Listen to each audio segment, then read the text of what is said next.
It might at first take some getting used to as how they look, but for Roman coin collectors, learning how to read what's on their coins is pretty straightforward.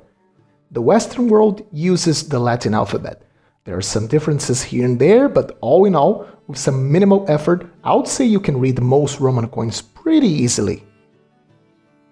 However, there's another very fascinating niche of coins to collect: Greek coins. They come in all shapes, sizes, metals, and price tags. From cheap, small bronze coins to monstrously big, expensive, and marvelous silver and gold pieces. The problem is, well, they have legends written in classical Greek. This is one of my first important coins I'm showing you. My first tetradrachma of Antiochus VII. The obverse has no legends, it's just pure Hellenistic art in its beautiful portrait. But the moment we go to the reverse, we're confronted with this. That's a lot of words, that's a lot of letters.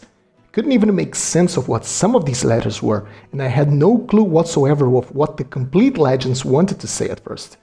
And this initial difficulty of making sense of what is written on Greeks might dissuade some of you of collecting them.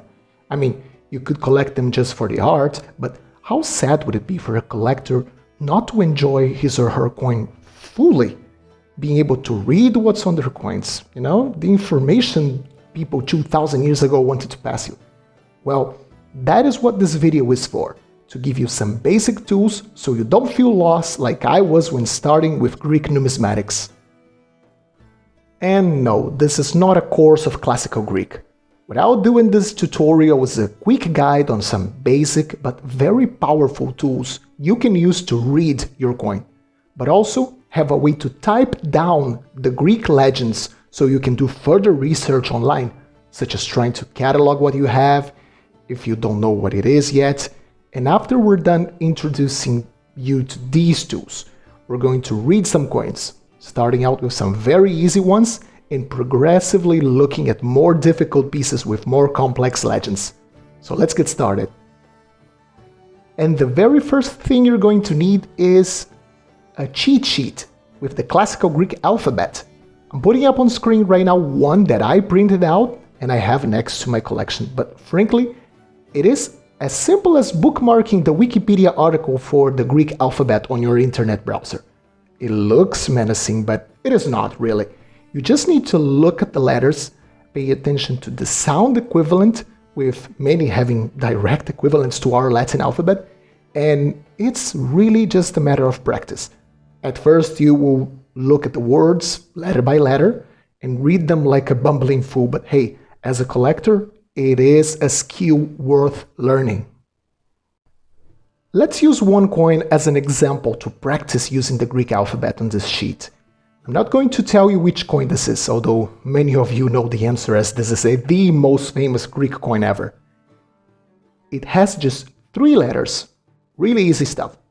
Only one of them is a new letter we aren't used to. At first, when looking at it and interpreting it with my Latin alphabet brain, I would read A-O-E, aue. But looking at our cheat sheet, we realize it's an alpha, a theta, and an epsilon. An alpha just sounds like an A theta sounds like a T, more like a TH as in thin, and epsilon is just a plain E, ate, ate. Alright, we know how to identify the letters, we put them together, we know the sound they make, and we have started vocalizing a little bit. Now we want to learn how to type them down and start using useful stuff for us numismatists, like identifying our coins or writing down our findings. And just like me, you likely do not have a keyboard with Greek letters. You could change the region configuration on your keyboard, but for me, I just use a digital classical Greek keyboard. There's a really good one from a site called Lexilogos I use. I'll leave a link in the video description down below, but of course, a quick Google search on classical Greek keyboard, classical Greek digital keyboard, should give you more than one alternative. Pick whatever you like best. Now, here we are at Lexilogos. I'm not going to worry about all of these other letters. As you can see, the classical Greek is a very complex language. Fortunately, for a basic numismatic understanding, we only need the major capital letters here at the top. I know for some of you who are watching this who are more scholarly and understand this, I might be doing a bit of a heresy, but this dumbing down a little bit this knowledge and making it more accessible really helps collectors. So, okay, let's continue. Now, armed with our cheat sheet with the alphabet and this keyboard, we're going to go back to our coin and we will type alpha, theta, epsilon. We copy what's on the box, and how about we do a quick Google search on Athe coin. And surprise, surprise, we have identified our coin. We have an Athenian tetradrachma. We also find out that Athe is not a word, but actually an abbreviation of Athenaion, meaning of the Athenians. Of course, searching using keywords that describe the design of your coin might give good results. I could have Googled coin, owl, olive branch, and found the same coin, but descriptive searches only really go so far. Properly writing down the legends of the coins, that will give you a much more accurate result when you're searching around. It's a very powerful tool. Okay, let's try something with an actual full word instead of just an abbreviation. This is another immensely popular coin, but I won't tell you which coin it is. On the obverse, we have this gentleman here with this very imposing portrait, a massive head, and some sort of headdress serving as his hat or helmet. But heading to the reverse, we have some sort of god. He's seated, he holds a staff or a scepter, something long in one hand, and in the other he holds a bird, a big bird, an eagle, I'd say. Next to the scepter thing, we have letters. Let's read it. Once more taking advantage of our alphabet cheat sheet, as there are quite a few new words for us to interpret now. Alright, let's break it down. Alpha, lambda, epsilon, xi, alex. You might already know where I'm getting here. And then alpha, nu, delta, rho, omicron, upsilon, andro, Alexandro, Alexandro. Oh, I don't need to speak classical Greek to know this. That's a coin of Alexander, Alexander the Great. But just to be sure, let's search online for coin, and we type down in Greek what we have, coin Alexandro. And some remarkable parts of the reverse. So a part of the Alexandro, we can also add seated, scepter, eagle, and indeed we have a tetradrachma of Alexander the Great in our Google search. Of course, there's much more you have to look to get an absolutely precise identification of your coin. But I think I'm getting my point across of how incredibly powerful it is to be able to properly write down what's on your coin. Time for something a bit more challenging. Look at this lovely guy. A chunky big bronze coin with a beautiful dark green patina. I once again won't tell you which coin it is. We're going to have to find out together. At the obverse, we don't have anything, only this lovely bust of a man.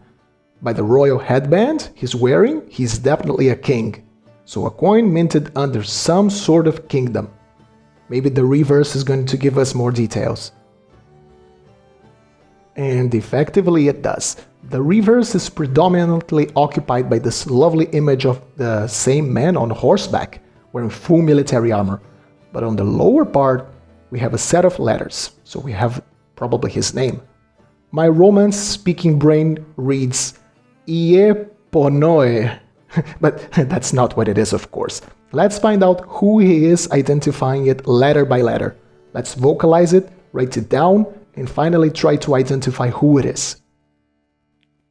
Okay, we have iota, epsilon, rho, that sounds like yer, omega, nu, omicron, sigma, onos, yeronos, yeronos. Okay, time to Google it. How about we try bronze, coin, then we write in Greek, yeronos, horse, lance.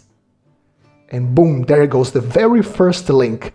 This is Hieron II, the tyrant of Syracuse, struck between 275 and 215 BC. It features on the obverse that man, it was the image of Hieron wearing the royal diadem, and on the reverse, like we suspected, we have a cavalryman riding a horse and carrying his lance. Now, let's try the coin from the beginning of the video. The pretty silver tetradrachma with lots of words on the reverse. This one should be a bit more of a challenge, but before jumping on that coin, there's something worth mentioning on how the letters were actually engraved on Greek coins. You see, in Roman coins, depending on the time period, you see wildly different fonts used. So the letters can be large, can be slim, can be easily visible, others are tiny and really hard to read. It really changed. On Greek coins, however, there seems to be a more uniform, some sort of uniformity on the way they were engraved. Typically, every extreme point of the letter, every corner, every tip is going to have a little dot. This helped the engravers mark up the proper spacing for each letter prior to making the strokes, which would connect these dots and make the actual letters. I'm putting up on the screen now some examples, like a nicely made letter and what it would look like on a coin with little dots and little lines. As you can see, they look similar, but it might need some getting used to. It's a matter of pattern recognition, really. That's just the way many engravers used to keep proper spacing. So in any case, let's head back to our coin and take a look at it. So once again, we check this Seleucid tetradrachma once more. I'm gonna rotate it this time so we can see the legends upright. Okay, we have 3 words. Let's try the first one. You will see this word quite often in Greek pieces. Let's break it down. Beta, alpha, sigma, iota. Basi, basi. And then lambda, epsilon, omega, sigma, leos. Just by this word alone we can't really identify our coin as much as we try. Basileus. Basileus means king. There were a lot of kings. Okay, we need to read the second line to refine our search. Alpha, nu, tau, iota, anti, omicron, xi, omicron, ypsilon, oxo, antioxo, antioxo. Another very common Greek word, especially for the Hellenistic period, which this coin belongs to. Antiochus, but as we can read, Antiocho. Sadly, this will not help us nail down our search because not only there were a lot of kings, there were a lot of kings called Antiochus. Fortunately, the Greek kings really liked giving themselves unique tertiary names based on feats and great conquests or great acts they did on their lives, like little epithets, or just shameless propaganda claiming they had a connection with the divine. Here we have a third and final word. Once again, let's read it. Epsilon, ypsilon, epsilon, gamma, epsilon, tau, omicron, ypsilon, eiegeto, eiegeto. What does eiegeto mean? We have no idea and we can find out later, but let's use these 3 words and Google it and see what we get. And it looks like the third letter did the trick. The third letter helped us nail down from Basileus and Antiocho. So by Googling Basileus, Antiocho, eiegeto, we get that this coin undeniably was struck under Antiochus VII. And as an added bonus, in one of the articles I found, just by following the links, we get the translation of what the last name means. The benefactor. We now can also nail down this piece to the years 139 and 129 BC. As you can see, this is not a very scholarly, this is not a very formal way of reading and writing Greek, of doing things, but by getting used to the letters at least, and the way they look and the way they sound, and using a tool that allows you to actually type down what's written on your coins. This opens the opportunity for you to fully appreciate and take advantage of the knowledge in your coin. Now you can catalog them properly. You're able to find much more accurate information about your piece, but that's a subject for another video. In some coins, you can even learn how to read the date of minting of certain coins. Now, it's a matter of practicing. Get your Greek coins out, take a deep, close look at them, write them down, have fun. Learn about your ancient Greek words. So that's it for today. I hope you enjoyed this quick little tutorial. Leave a like and consider subscribing if you did, as it really helps the channel. Happy collecting, happy Greek reading, and I'll see you soon.